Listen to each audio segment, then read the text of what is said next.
When the professor said, Wizards hard at work, taking an amazing game engine and tanking it purely with bad decision making, he was right. When he said, Psst, your product is a TCG, trading card game, that's what the T stands for. Your customers need the ability to trade the damn cards. It's the first word.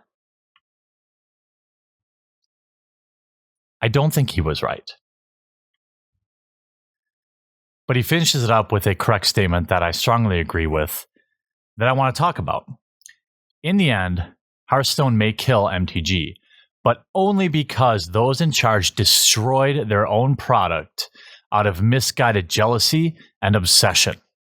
Lean into what makes Magic great, the FNM experience, trading, collecting, multiple formats. Embrace what kept MTG here for 25 years.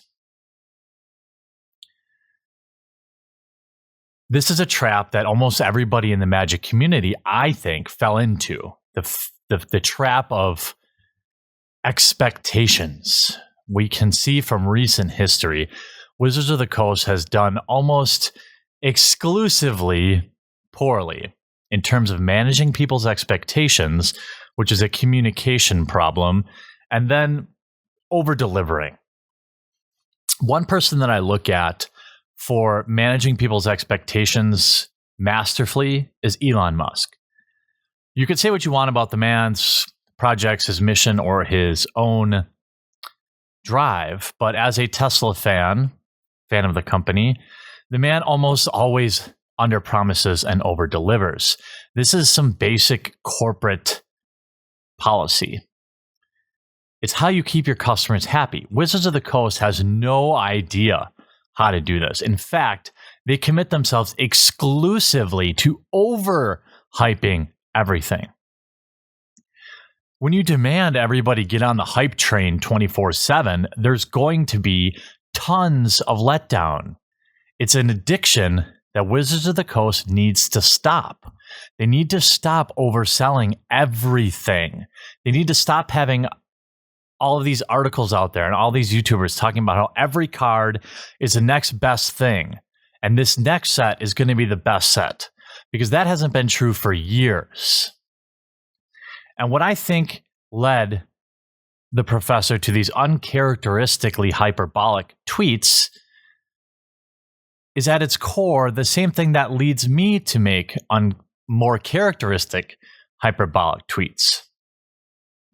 He loves the game and he's disappointed.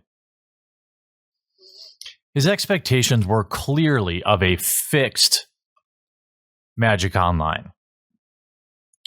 The fact that you can't trade the cards is something that I knew was going to happen the entire time.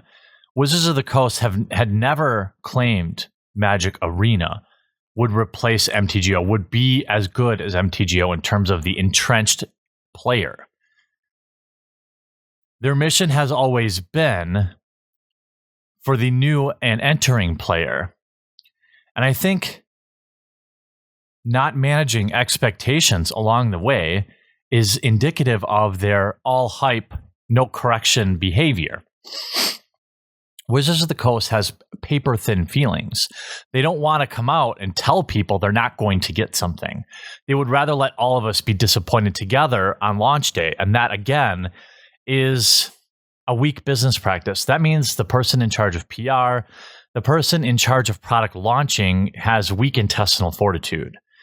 They worry more about people's feelings. And ultimately, this causes way more harm than it does good. Because had Wizards of the Coast painted a very clear picture of what Magic Arena would be, I don't think you would see this outburst from the professor at Tolarian Community College today. A tweet that was probably has been retweeted over 100 times, which is a lot in the Magic community.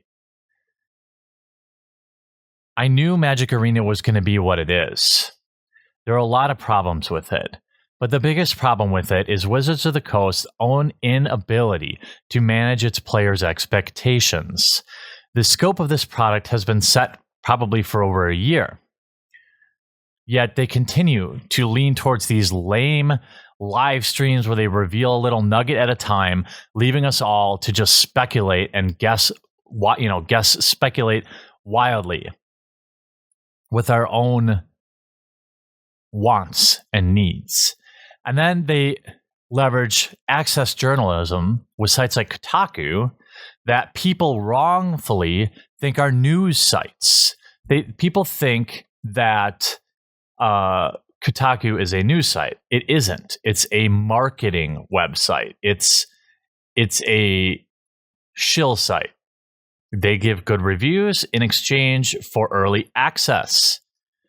I tried to archive this, but was unable to. I'd rather not give this trash website clicks. If I can, I will link the archive. This came before the Magic the Gathering's official stream, which started at 4 p.m., and I stuck around for about an hour to hear some Q&A. And, obviously, this article, they gave Kotaku early access. They probably pre-wrote most of this. And Kotaku is actively working to lie to you, to convince you to buy this product.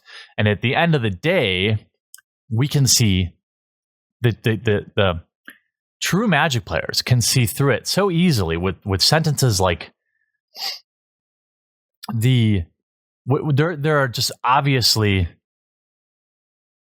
phrases in here, right? Here we go. The key to building a successful Magic the Gathering deck is, of course, buying as many packs as possible and hoping for the best. Arena features several different ways to amass a pile of virtual card stock. I wonder if it bends. This is disgusting. This article is a sales pitch wrapped and presented as some kind of reporting. Mike Fahey should be ashamed of himself. This is not a tutorial. This is a pathetic sales pitch. Magic the Gathering Arena players will have two types of in-game currency. Coins and gems. Big surprise. God, I hate gems. It makes it sound like it's so childish. Gems are the thing you buy. Premium currency purchased with real cash money. It's a little redundant, don't you think? Isn't it a little redundant, Mike? The idea here is that both currencies are equally useful. Both gems and coins can be used to purchase new cards and unlock special events. Gems are offered as a way for players to bypass earning gold to speed up gameplay. That's trading your time for money, right? That's all that is. Well, there may be exclusive cosmetic items that can only be purchased with gems. This is how it starts. While the game is free to play, this is something you want to watch out for, because this is the kind of stuff that gets insidious, that infects games we love. It starts out as just for mounts, and then it ends up being a necessity. Now, they talk about one of the things that I thought would be an obvious win for Magic the Gathering would be to mimic the dusting and crafting system of Hearthstone. Given they literally ripped off everything about it, they ripped off Hearthstone almost, at least the UI, exclusively, but they left out all the best parts. You cannot craft in this system. Here's how it works.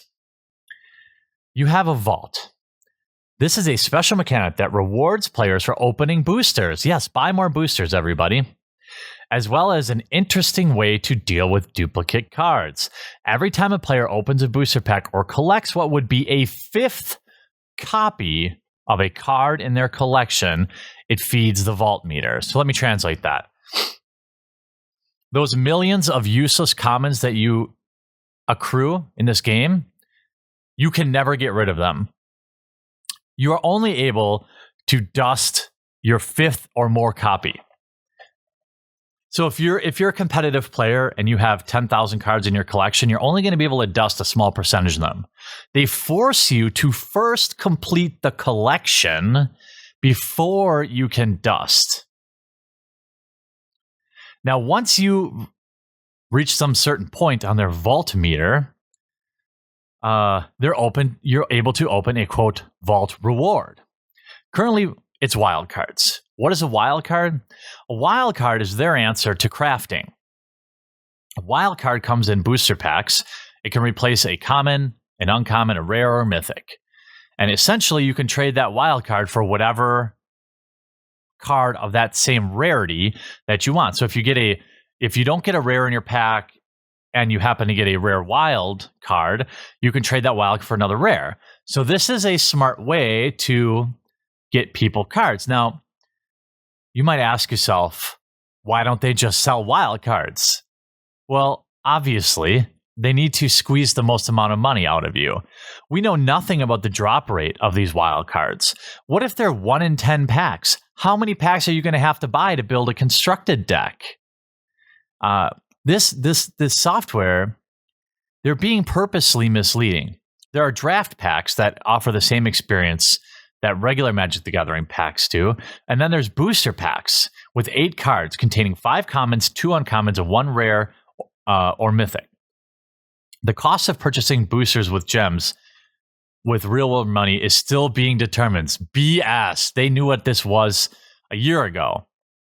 The only developers say it will not be tied to real world booster pack price. So what they're saying is, don't worry, guys, we're not charging $4. Okay. Obviously, if you were going to charge $4 a pack, people would just play Magic Online, which is looking better every day for those of us that can log in and play and didn't have their collection taken away. I think the logical conclusion of this is they're going to end up selling wild cards. That's what I think. I think they're going to end up selling wild cards for a couple of bucks. So if you want to build a constructed deck overnight, you're going to pay something like $2 or $3 per rare per copy. And that way the constructed players can pay the $60 to get their deck.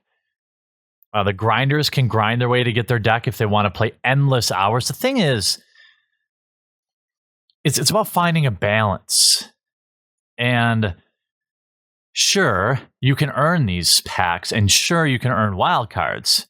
But what is the drop rate going to be? This is essentially loot boxes.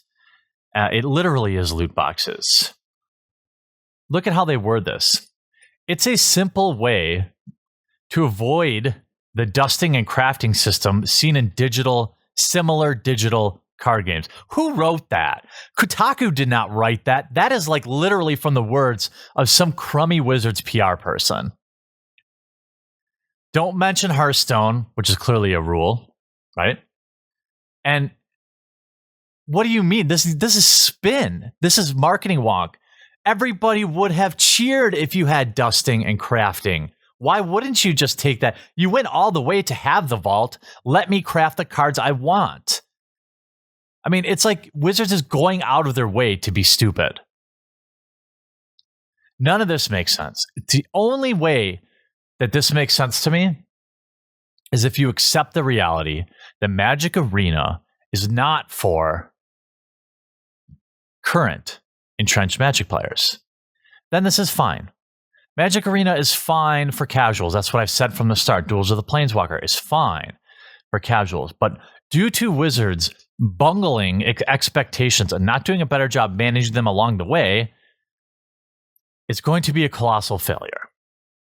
The community is left to our own devices to decide what it's going to be, and Wizards of the Coast proves again that they care more about possibly disappointing people than telling us what's right. And eventually, this bad behavior continues to bite them in the ass. For the same reason I don't like spoiler season. It's the same thing here. Wizards is addicted to hype, and it's going to continue to hurt them until they grow up as business people and learn to tell their customers no and be willing to let some people down up front for the long-term gain. Short-term pain, long-term gain. Learn it, Wizards. This whole rollout has been an epic fail. Thanks for watching. I hope you enjoyed the video. If you want to be notified the next time I upload a video, make sure you subscribe and click that damn bell so you actually get notified. If you want to support the cause of this channel, it survives based on the amazingly gracious support of my patrons. Link is in the description if you'd like to help out.